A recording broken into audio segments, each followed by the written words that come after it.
Nüüd kujundame selle tabeli ja histogrammi pisut arusaadavamaks. Teeme siia arusaadavamad vahemikud.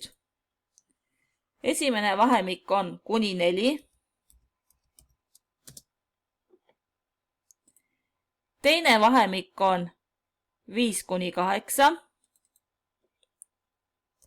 5 kuni 8. Kui oleks komaga arvud, siis 4,1 kuni 8. Meil on täisarvud, siis 5 kuni 8. Ja kui mingil põhjusel tekib siia kuupäev, siis tuleb need lahtrid, mida ma tahan üle trükkida, märgistada ja valida siit avalehelt üldine alt teksti vorming.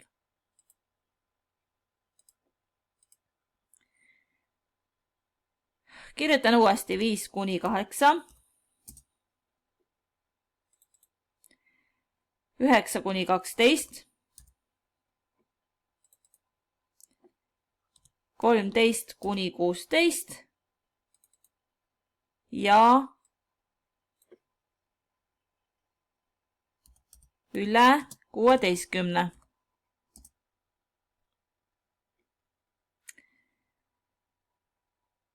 Panen histogrammile arusaadavama pealkirja.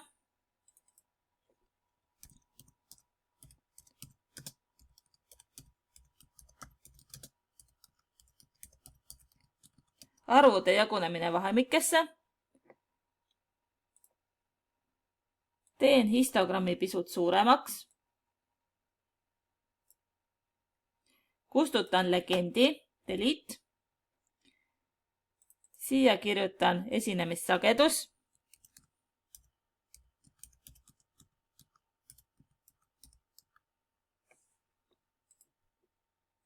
Esinemissagedus näitab, mitu korda mingit arvu vahemikus esineb. Ja kui siia tulevad arvud komaga, siis teen topeltklõpsu nende arvude peal ja avaneb teljesuvandite paan. Et maksimum võiks olla 5 ja põhiüksus 1 tagant. Lisaks sellele teen tulpadel topeltklõpsu ja lohistan vahelaiuse nulliks.